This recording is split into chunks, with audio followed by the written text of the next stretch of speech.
하나님 말씀은 구약성경 민수기 15장 37절에서 41절까지입니다. 우리 같이 한 목소리로 함께 읽겠습니다. 여호와께서 모세에게 말씀하여 이르시되 이스라엘 자손에게 명령하여 대대로 그들의 옷단 귀에 술을 만들고 청색끈을 그 귀의 술에 더하라.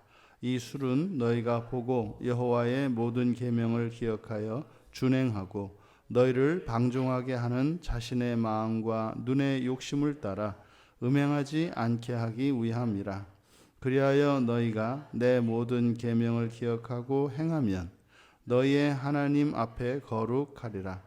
나는 여호와 너희의 하나님이라. 나는 너희의 하나님이 되려고 너희를 애굽 땅에서 인도해 내었느니라. 나는 여호와 너희의 하나님이라. 아멘. 마음에 술을 달아라. 이제 성경 본문에서는 옷단 귀에 술을 만들고 청색끈을 그 귀에 술에 더하라. 이제 여호와께서 이스라엘 자손에게 주신 명령입니다. 지금 이 본문에 보면 이 민수기 15장의 특징 중에 하나가 여호와께서 말씀하여 이르시되라고 하는 이 민수기에서 이 중요한 이 상용구가 세 차례 반복이 됩니다. 그래서 1절과 17절과 37절에 사용이 됩니다. 그래서 이 민수기를 읽어내는 중요한 그 상용구 중에 하나가 여호와께서 말씀하여 이르시되라고 하는 표현입니다. 그러니까 이 말씀은 이제 하나님과 이스라엘 백성 사이의 관계가 원만할 때, 그리고 하나님께서 이들을 이 광야에서 이제 온전한 하나님의 소유로 만들시기 위하여 광야로 이끄셨는데, 바로 하나님의 자녀로 만들어 가시기 위하여 주시는 하나님의 은혜의 말씀들, 그런 것들이 이제 이 상용구와 함께 병행이 됩니다. 그래서 앞에서도 우리가 한번 말씀을 드렸습니다만, 이 상용구가 빠진 본문들은 이스라엘 자손들이 하나님께 불순종하고 패역하였을 때입니다. 그래서 하나님의 말씀이 끊긴다라고 하는 것은 하나님과의 관계의 단절을 의미하고, 그 관계의 단절이라고 하는 것은 삶 가운데서 참으로 고아와 같이 하나님과 상관없이 언약의 보호의 울타리가 거친 채 살아가는 것을 의미합니다. 반대로 하나님의 말씀이 임한다면 하나님의 언약적 보호 안에 있다고 하는 것을 나타냅니다. 중요한 것은 하나님과의 이 관계가, 소통이 끊기지 않는 것이 무엇보다 중요합니다. 25장에서는 이렇게 세 차례나 여호와께서 말씀하여 이르시되라고 하는 상용구가 쓰인 것은 굉장히 특별하고 소중한 본문이라는 것을 알 수가 있죠. 근데 지금 여기에서 거론하는 것은 바로 그 땅, 이스라엘 자손들이 약속의 땅에 들어가서 복을 받게 하시기 위한 명령들입니다. 그러니까 이 명령은 장차 이들에게 주어질 그 약속의 땅에서의 그 하나님의 모든 언약의 복들을 누리게 하시기 위한 것입니다. 세 번째로 이제 모세를 통하여 주신 그 말씀, 이 말씀이 무엇이냐? 옷단 귀에 술을 만들라는 거죠. 그리고 거기에 청색끈을 더하라. 여기서 청색끈을 더한다라고 하는 것은 이제 옷단 끝에 술을 만들고 그 술들이 떨어지지 않도록 이 청색끈으로 그것을 잘 공고하게, 아주 견고하게 하기 위해서 청색끈을 다는 겁니다. 그런데 이 청색은 하늘의 색깔이죠. 그래서 옷단에 술을 달고, 그리고 이 청색끈을 봄으로써 이 끈들을 보고 목적이 이제 세 가지로 나와 있는데, 첫째로는 여호와의 모든 계명을 기억하도록 하는 것입니다. 그래서 이 술들이 여호와의 계명을 나타냅니다. 그리고 그 계명을 기억하고 단지 기억만 할 뿐만 아니라 준행하도록. 그리고 세 번째가 거룩하게 되도록 하는 것입니다. 거룩하게 된다고 하는 것은 너희를 방종하게 하는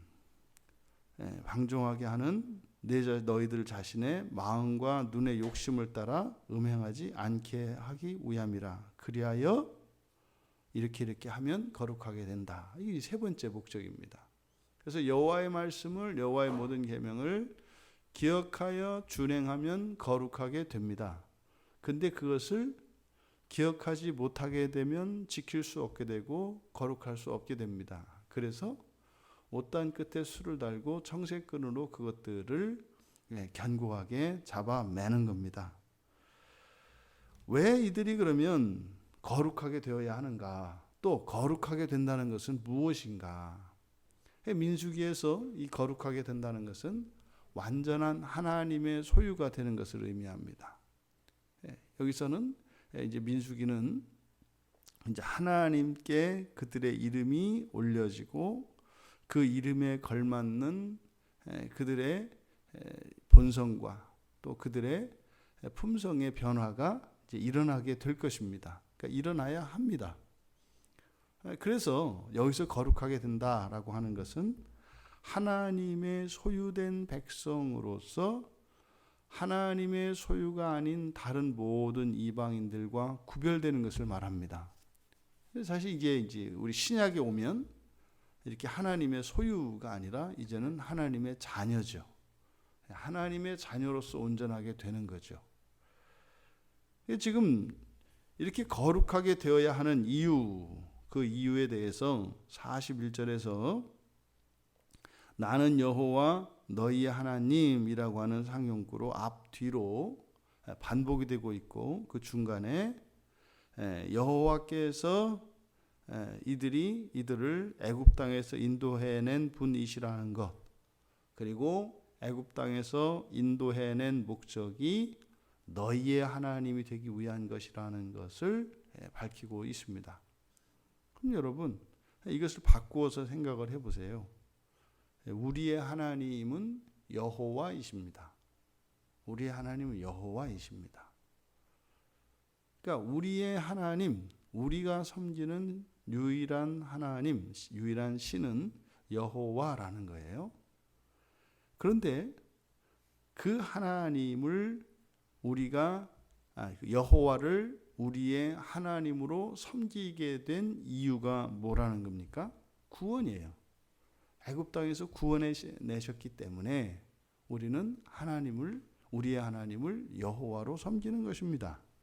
그런데 그 여호와 하나님께서 우리를 구원하시는 목적이 너희를 나의 종 삼으려고가 아니에요. 내가 너희의 하나님이 되려고. 그러니까 이제 마치 이 말씀은 많은 신들이 있는데 그 신들 가운데에서 제일 아주 예쁘고 탁월한 신이 돼서 사랑받고 싶다는 뜻이에요. 내가 너희의 하나님이 되려고. 사실은 하나님은 한 분이시죠. 그런데 사람들에게 하나님은 한 분이 아닙니다. 만물이 다 신이지요. 온갖 우상들로 가득 차 있죠. 그러니까 하나님께서 하나님 스스로를 낮추시되 하나님이 만드신 이런 피조물들과 동등한 존재가 되어서 그 가운데에서 경쟁해서 우리들의 선택을 받고 싶다는 거예요. 지금 내가 너희의 하나님이 되려고 너희를 구했다라고 하는 이 모습은 장차 하나님이 사람으로 이 땅에 오셔서 그냥 사람들 가운데 똑같이 섞이셔서 하나님이신 줄 사람들이 알아볼 수도 없고 사람들이 인정할 수도 없는 낮고 초라한 모습으로 오시되 그 하나님이 우리에게 하나님으로 인정받기를 원하셨던 것과 다르지 않아요. 그러니까 여호와 하나님이 이스라엘 자손들을 애굽에서 구출하시되 하나님 되려고 하셨다고 하는 이 말씀, 이것은 장차 예수 그리스도께서 이 세상에 오셔서 우리의 하나님이 되시기 위하여 오셨다고 하는 것과 다르지 않다 이 말이에요. 그러니까 하나님은 일반적인 신관을 가지고 있는 사람들에게는 하나님이 될 수가 없어요. 왜냐하면 하나님이 사람에 의해서 선택이 되기도 하고 사람에 의해서 버림받기도 하거든요. 이건 신이 아니에요. 신은 감히 사람이 하나님을 버리거나 선택하는 것이 아니라 절대적으로 신에게 복종하고 예속되도록 하는 것이 신이지, 이렇게 사람 비슷한 인격을 가지신 이런 신은 사람들이 생각하는 신과 다릅니다. 그래서 이것이 어떤 사람들에게는 더욱 감사한 이유가 되기도 하고 어떤 사람들에게는 하나님을, 여호와를 하나님으로 인정하지 못하는 이유가 되기도 합니다. 이것은 각자의 믿음에 따라 또 각자의 하나님과의 관계성에 따라 다른 의미로 받아들여지는 것입니다.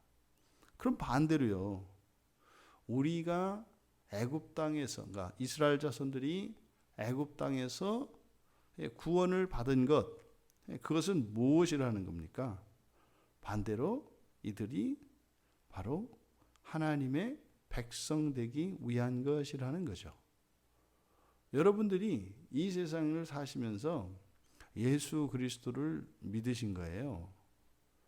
그 믿음은 하나님이 주셔서 가지게 된 믿음입니다만 그 믿음의 효과는 구원입니다. 그러면 그 구원하신 그 목적이 뭐라고요? 너희의 하나님이 되기 위하여, 너희의 신이 되기 위하여. 그러면 여기서는 이제 신약으로 이걸 바꾸면 어떻게 되는 거예요? 너희의 아버지가 되기 위하여. 너희 아버지가 되기 위하여. 우리는요, 하나님의 자녀가 되기 위하여. 그러니까 예수를 믿기 이전과 예수를 믿고 난 이후에 인생의 목적과 방향성이 달라지는 거예요. 예수님을 믿기 전에는 종교를 가지고 있고 신을 믿는다 하더라도 그 신을 이용해서 자신의 삶에 유익을 더하기 위해서 종교를 갖습니다. 이게 예수를 믿지 않는 다른 우상들을 섬기는 다른 종교들을 믿는 사람들의 기본적인 생각입니다. 그런데요, 예수를 믿는 기독교인이 되고 나면 그때부터 바뀝니다. 오히려 그 자신이 믿는 신을 이용해서 현재의 자기의 삶의 유익을 증진시키려고 하던 이런 종교 생활에서 자신의 현재의 삶의 즐거움이나 행복까지도 내어드리면서 하나님의 자녀가 되기 위해서 살아가는 겁니다. 그러니까 인생의 목적이 확 바뀌어버려요. 그래서 그리스도인들의 인생의 목적은요, 하나님 자녀 되는 겁니다. 이게 기독교인의 목적이에요. 그러니까 대부분 이 문턱에 걸려서 넘어서지를 못합니다. 그러니까 기독교인이면서도 기독교가 무엇인지를 몰라요. 그러니 교회에 와서 절간에 가서 이런 어떤 만신전에 가서 하는, 또 세상에서 이런 성공과 출세를 추구하면서 살아가는 그런 사람들과 하나도 다르지 않은, 단지 장소와 대상만 다른 그런 사람들로 살아가는 거죠. 그건 기독교인이 아니라고요. 이 세상에 이 부귀영화를 위해서 살아가는 것은 기독교인이 아니라는 증거입니다. 오히려 자기가 가지고 있는 모든 것을 하나님 자녀가 되기 위하여 기꺼이 내어 버릴 수 있는, 이것이 그리스도인인 거죠. 그랬을 때 이 그리스도인들의 필요를 하나님께서 채워주시는 겁니다. 그것이 결단코 이 세상에서의 그 어떤 영광스러운 삶, 성공적인 삶보다 못하지 않습니다. 이 오해를 우리가 바꿔야 합니다. 이스라엘 자손들이 지금 벗겨지지 않는 게 뭡니까? 여호와를 이용해서 자신의 현실의 삶을 좀 더 편안하고 좀 더 부유한 삶을 살고자 하는 생각이 유대인들에게 있어요. 지금 이스라엘 자손들에게. 그러니까요, 호시탐탐 그 하나님의 영광을 범하려고 하는 일들이 일어난다고요. 기회만 나면은 그저 우상을 섬기고, 핑계는, 그 책임은 하나님께 돌리는 거죠. 하나님이 안 해주니까 내가 우상에게 찾아간 거 아니냐, 우상에게 찾아간 내가 나쁘냐, 우상을 찾아가기 전에 안 해준 여호와 하나님이 잘못됐냐, 뭐 이렇게 이제 따지고 덤벼드는 거죠. 여러분, 지금 여호와께서 왜 옷단 귀에 술을 달고 청색끈으로 그 귀에 술에 더해서 그것을 지켜보라고 했습니까? 초점은 여호와의 모든 계명을 기억하고 준행하도록 하는 것이에요. 그렇게 함으로써 거룩하게 만드시고자 하는 겁니다. 그럼 바꾸어 말하면 우리는요, 여호와의 모든 계명을 기억하지 못해요. 그리고 기억하더라도 지키고 싶지 않아요. 그래서 우리는 거룩하게 되고 싶지 않아요.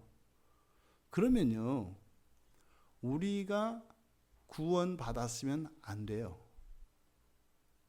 왜요? 구원하신 목적이 바로 거룩하게 하는 것이기 때문에 구원받아서 거룩하게 되고자 하지 않는 사람에게 구원이라고 하는 것은 오히려 불편하고 거추장스러운 것이 된다고요. 자꾸 부딪힌다고요, 하나님하고.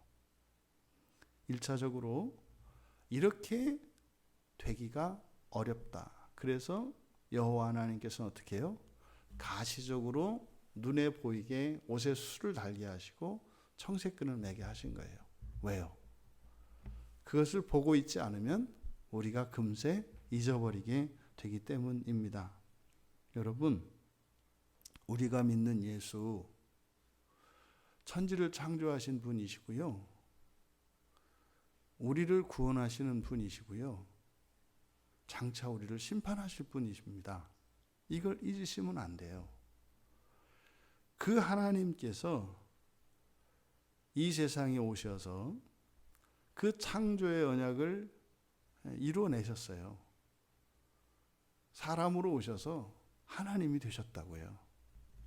그것은 예수 그리스도의 탁월하심을 보여주시기 위함이 아니라 우리의 장차 미래에 되어질 소망이 무엇인지를 보여주신 것이었습니다. 하나님의 말씀이 하나도 헛되지 않고 또 하나님께서 사람에 대하여 세우셨던 이 계획이 반드시 그대로 성취될 것이라는 것을 몸소 우리에게 보여주신 것입니다. 그렇다면 여러분, 바로 하나님의 자녀로 삼으신 그 하나님의 뜻이 반드시 이루어질 겁니다.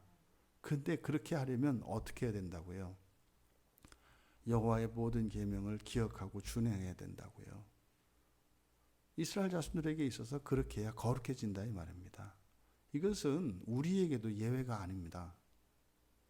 그러면 이스라엘 자손들에게 이렇게 옷단 끝에, 옷단 귀에 술을 만들고 청색끈을 더하라고 하는 것, 이것이 오늘날 우리들에게는 어떻게 적용이 되어야 하겠습니까? 그렇다 해서 우리가 또 이 옷단 끝에다가 이렇게 술을 달고 연예인인 줄 알지 않겠어요? 우리는 마음에 이 술을 달아야 합니다. 이들은 이 술을 통해서 여호와의 계명을 떠올렸지만 우리는 우리의 마음에 새겨진 율법이 있어요. 여러분 마음 안에는 이 성경에 있는 율법이 그대로 새겨져 있다고요. 모든 그리스도인들의 마음속에는 마치 시내산에서 모세가 여호와로부터 받았던 두 개의 돌판에 하나님의 계명이 새겨진 것처럼 우리의 마음판에는 하나님의 모든 계명이 새겨져 있어요. 마음판에 계명이 새겨졌다는 것은요, 그 모든 계명이 우리의 마음과 합한다는 뜻이에요. 그러려면 우리는 옷단에 술을 다는 것이 아니라 우리의 마음판에 새겨진 여호와의 모든 계명들을 자꾸 묵상해야 합니다. 그리고요, 청색근을 더한 것처럼 우리는요, 천국을 묵상해야 합니다. 그래서 그리스도인들은 자주 하늘을 봐야 돼요. 자주 하늘을. 그래서 하늘을 보는 것은 뭐 하늘이 파랗다, 구름이 예쁘다 이렇게 보는 게 아니라 그 너머의 하늘을 봐야 한다고요.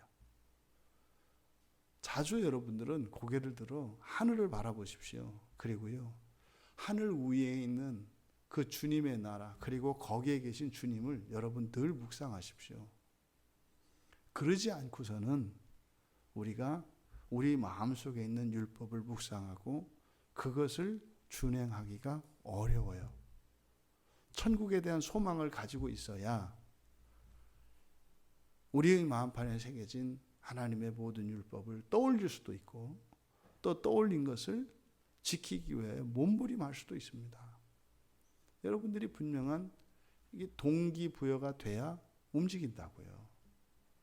여러분들이 하는 행동에 확실한 목적이 있어야 그것을 한다고요. 그래서 이 동기가 되고 목적이 되는 것이 바로 천국이라고 하는 것을 잊지 마십시오. 여러분 마음에 술을 다십시오.